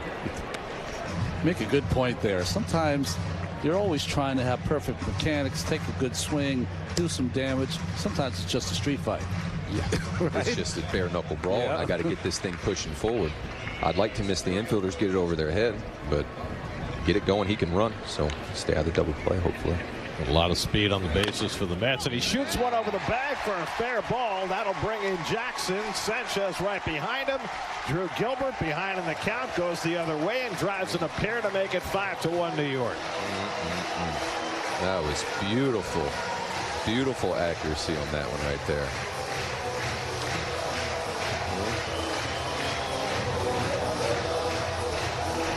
Real time, this looked like a curveball that backed up a little bit, but he pulls his hands in, centers it, and if you're going to hit it low, the other way is best, I think. 2 RBIs, I tell you what, contact to him. Good thing. How satisfying is that, not only for the young man to get that hit down 0-2, but your hitting coach and working on all that kind of stuff, because it doesn't, you do all the work, but you want some reward from it. Yes. And then also that belongs to him now. Well, this is a big league field right here. That's a major league pitcher, and he's got a uniform on, and you just got him. Left, 0-2. Now I know that I can do this in this situation. Whenever you want to recall on it, you go ahead. It's yours now. Yes. Drew Gilbert, who had a tremendous college career at Tennessee. Drafted in the first round by Houston. Came over in the Justin Verlander deal. He brings a lot to the table. Power, speed, and a hair-on-fire attitude. First at bat for Austin Allen. There's the trade last year. That's got Ryan Clifford in that deal, too, who some people think is a sleeper in that trade. Pickoff try, and back in safely is Acuna. You get yourself a little double steal here with the speed that's on the bases. I, as a fan, would love Allen to hit a double.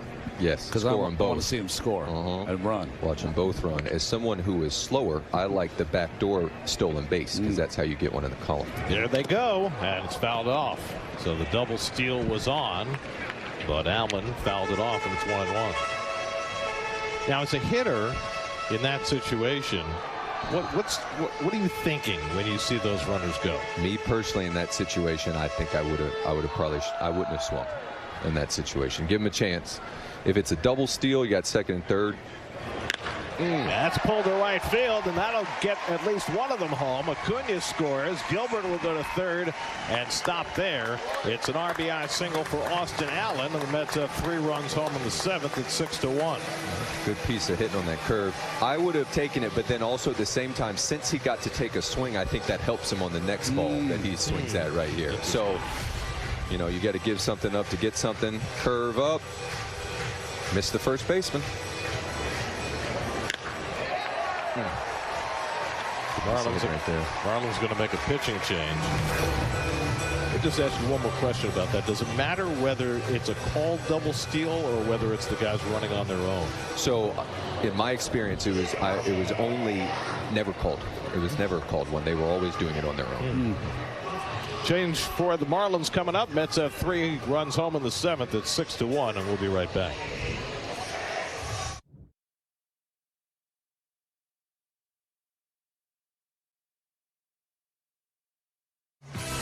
Mets did a lot of celebrating in 2015 when they clinched the division, and then for a second time when they beat the Dodgers in a riveting 5-game National League Division Series. It's when Daniel Murphy started to become Babe Ruth for a couple of weeks.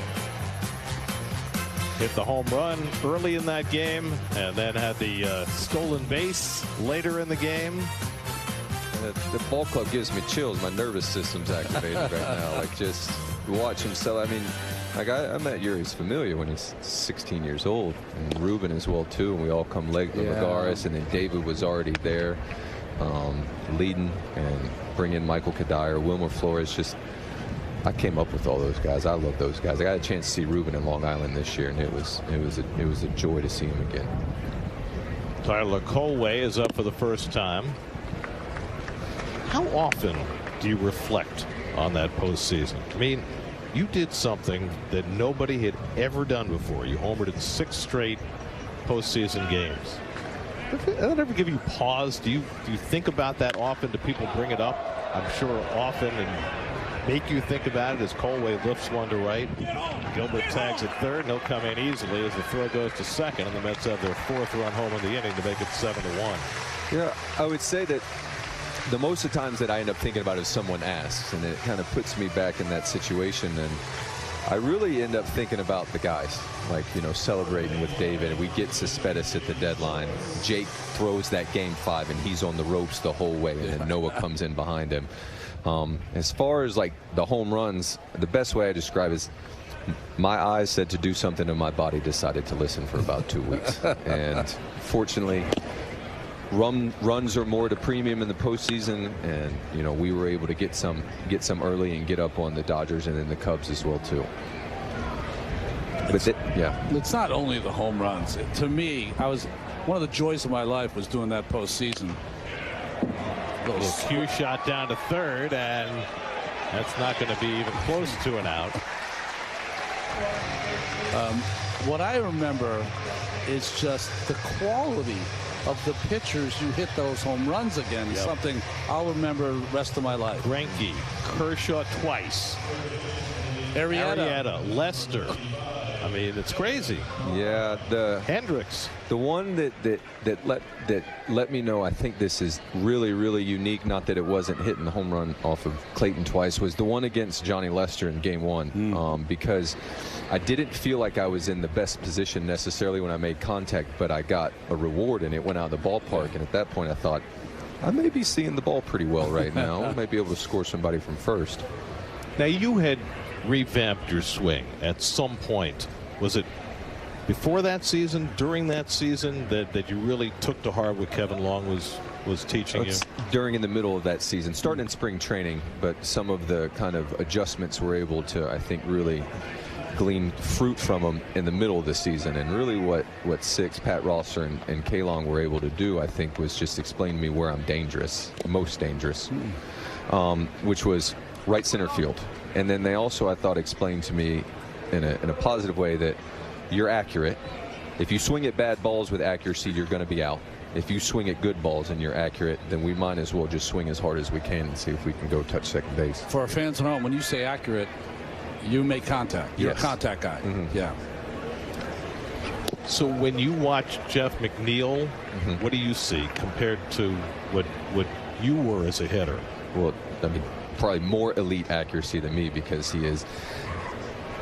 I think that as I hear Brandon Nimmo this year as well too, looking to take chances a little bit more, I think of that with Jeff as well.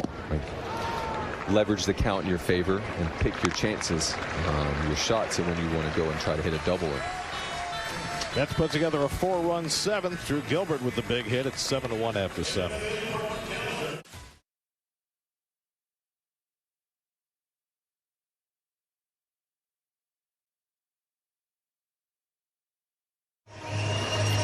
Amazing lives wherever you are, or amazing lives wherever you are.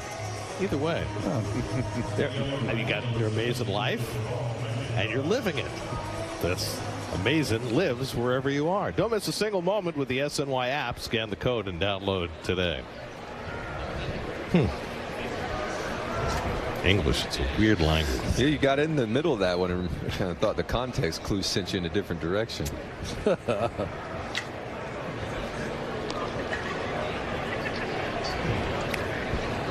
Well, we're waiting for a little equipment repair. Austin Allen trying to get the chest protector put together properly. Now he's got his mask on, and we're ready to start the 8th inning. Daniel Nunez, who pitched the 7th inning, stays on for the 8th. And Paul McIntosh will bat for the first time for Miami. Now, I was watching that, and then Austin, he has it in his ear, and he sends it to the pitcher, right? Yes. Do any of the infielders receive that information? Yes, they do. Okay. I think they're allowed to have, what, 4? I think it's 4. Yeah. So a lot of the, when you're talking before about how you love to put on the pickoff plays, a lot of the pickoff plays now are put through the pitch count. Does the catcher count as one of the 4? Yes. Okay. Pitcher, catcher, 2 infielders usually have it.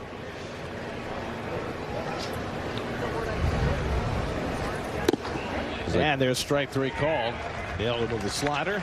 That's the 3rd strikeout for Daniel Nunez.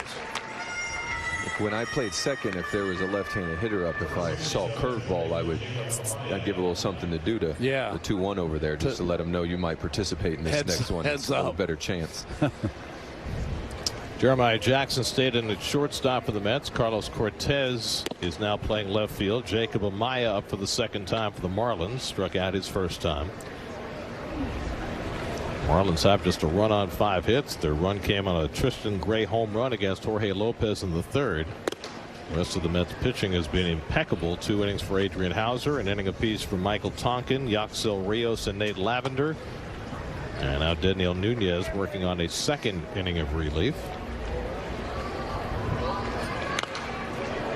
So you got the shadows now covering home plate. How did you cope with shadows, and when was it at its worst for you? At its worst right now, not too bad. The worst I've seen the shadows would be in San Francisco when the flags are hitting you right in the middle. That's just a little mean-spirited that way. Oh, that's right. But sharply hit. Acuna knocks it down, has time, and throws him out. Nope. Schwartz couldn't quite pick it cleanly on the short hop, and so Maya reaches safely. I mean, he played it perfectly. He gave up his body to keep it within reach, and first baseman's probably telling himself they need to pick that. I think Schwartzy would say he'd like another bite at that one to help him out. Score that in E4. It's a tough E4. Oh, I wouldn't give him an error there. Oh, sorry. No, I see it.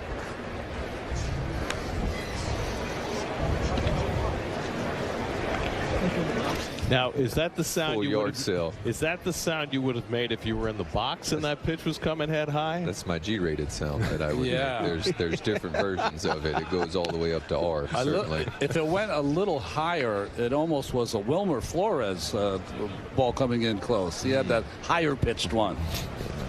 Well, Murph's got the nice resonant voice. That's right. 2-0 to Jonathan Davis. Down to 3rd, handled by Sanchez, out at 2nd, safe at 1st. So 5-4 on the fielder's choice, and Davis, who has great speed, is on at 1st with 2 out. So here's Luis Angel Acuna learning to play second base. Number 79, It's pretty good form, right? I like it. One of the biggest things I would say pay attention to is his front foot. I like to get that. You try to get that front foot open in case you take a hit. I'll just hopefully go for a ride with you. That's right. Maybe drop all my weight on you at the same time. Yeah, you don't want that rigid front foot with the runners. Mets will make a pitching change. Nunez done after an inning and 2/3. We'll be right back to Port St. Lucie.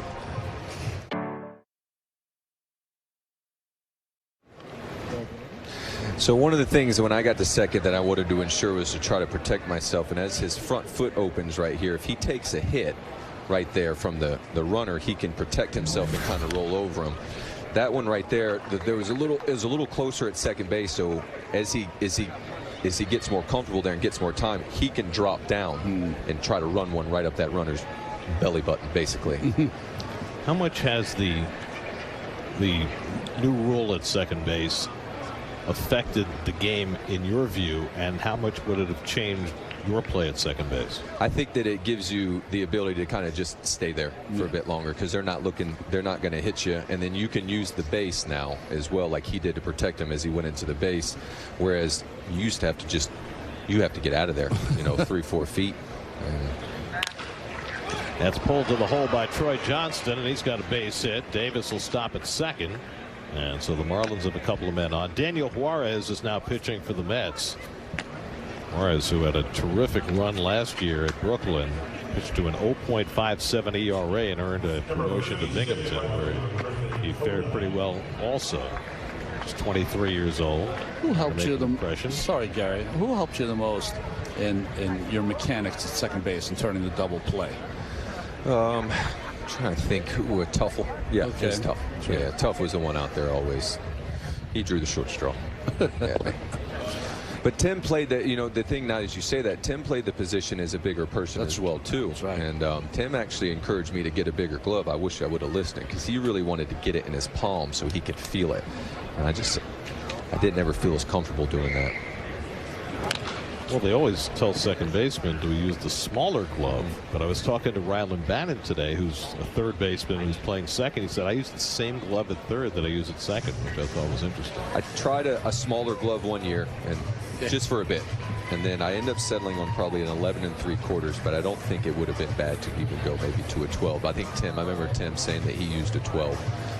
Even later in his career, he liked it because he felt like he got more range on it, those long arms. I mean, just gloves feel comfortable. There's certain gloves that feel comfortable, and you put on a different one, you're like, I can't catch with this. No way. But you get some utility guys who will have one glove for third, one for short, one for second. It's amazing that they can do that, really. It's underrated that they can change gloves like that, make it look easy.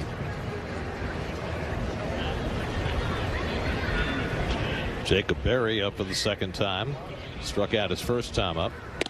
And Juarez throws one by him. 1-2. Be interesting to watch to see if Mookie Betts can win a Gold Glove at second base after winning one at right field. That would be one of the most remarkable things I've ever seen.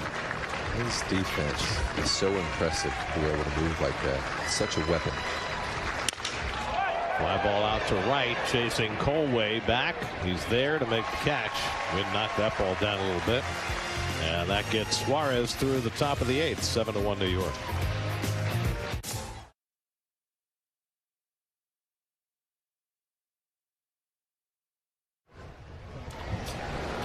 Coming up tonight on Honda Sports Night, lots more on spring training.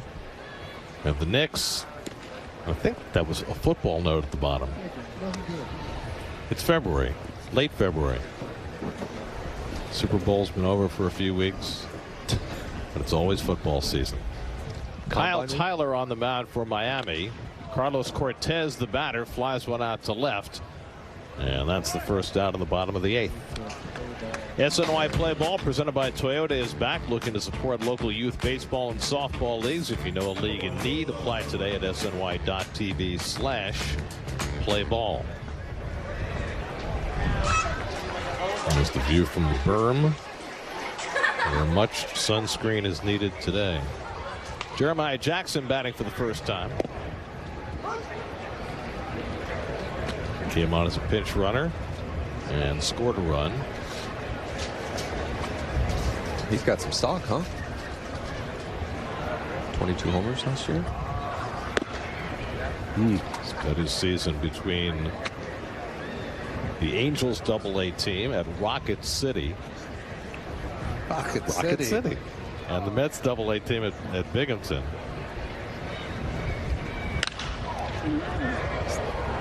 Is that the Trash Pandas, Rocket City? It might be. I was with the Angels last year. I feel like I should know that. The Rocket City Trash Pandas, that is correct. Now my question is, where exactly is Rocket City? I mean, is that a Houston thing? Is that a Cape Canaveral thing? Does it have nothing to do with any of it? I think that's where the Jetsons live, isn't it?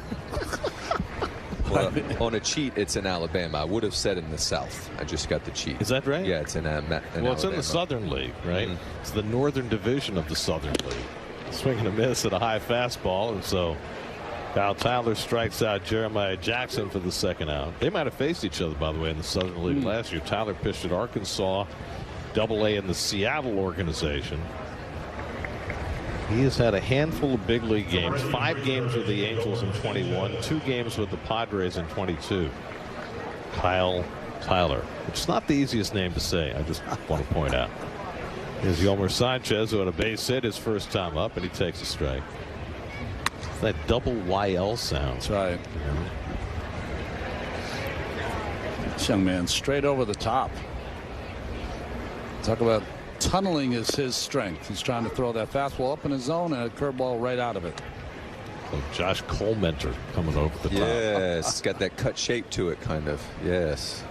That was a nice pull. Josh Colementer, the tomahawk thrower. Yes. You would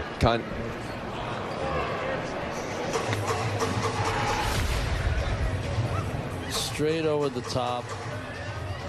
Nice. Looks a little bit like 40 years ago, Tim Belcher. Do you remember Tim Belcher, Gary? Yeah, with the Dodgers and the A's.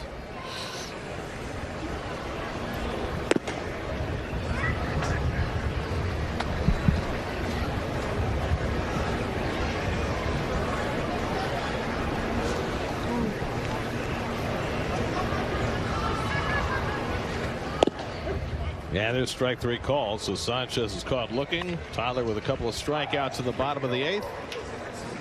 That's the Trash Panda. The Trash Panda has made an appearance all the way from Rocket City.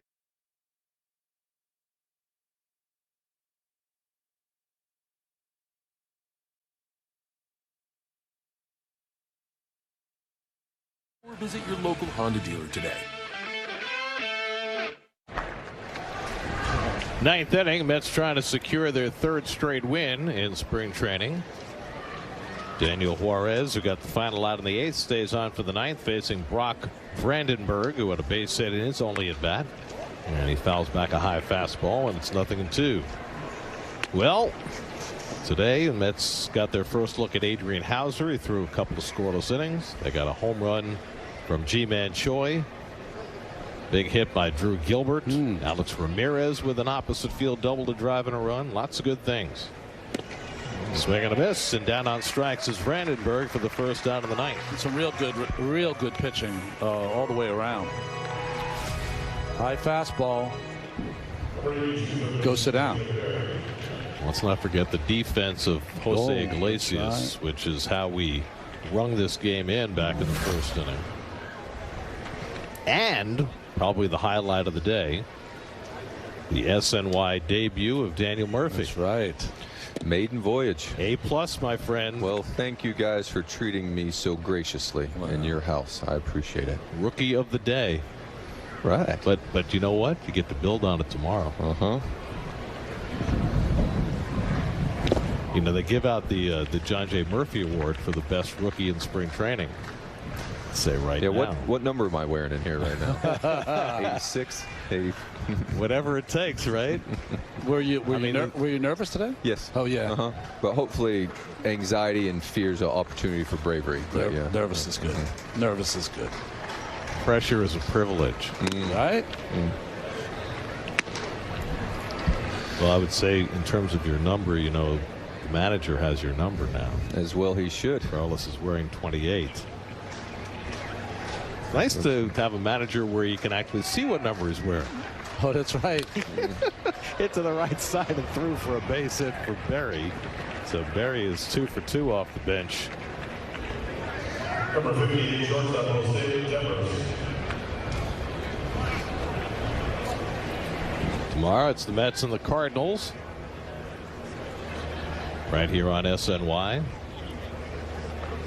Yeah, it looks like the skipper doesn't want to hold him on. Yeah. 7-1 game in the 9th. Jose Devers, left-hand hitter at the plate. Left-hand hitter just like his big brother, who's one of the elite hitters in the American League. He is fun to watch. Rafael Devers can hit any pitch anywhere at any time. I've seen him hit balls out of the ballpark over his head. Jose is 24 years old, made his debut with the Marlins 3 years ago. He got in 21 games, hasn't been in the big league since. Lined out to center field his first time up today. And he lines one right to the first baseman. Schwartz puts on the tag, and that's how this one ends, on an unassisted double play. And the Mets win their 3rd straight as they beat the Marlins 7-1. You know, the first game we watched, Gary, that we did, very sloppy game by the Mets. This was just the opposite. Everything they did was picture perfect. A textbook win. Yeah, feels like Hosey and Adrian's kind of set the tone there in the first inning, and good offense, great at bats to the scoreboard. That was a good, crisp ball game right there. G-Man Choi with a home run. Alex Ramirez an RBI double. 2-run hit for Drew Gilbert. The CDW game summary. Lots to like for the Mets today, including Hauser's Mets debut. 2 scoreless innings and a 7-1 Mets win. New York Mets baseball on SNY is brought to you by CDW. Make amazing happen. By Northwell, raising health for more New Yorkers with cancer than anyone. And by Toyota. Toyota is a proud partner of the New York Mets. Toyota lets go places. Final score this afternoon, the Mets 7, the Marlins 1. Back in action.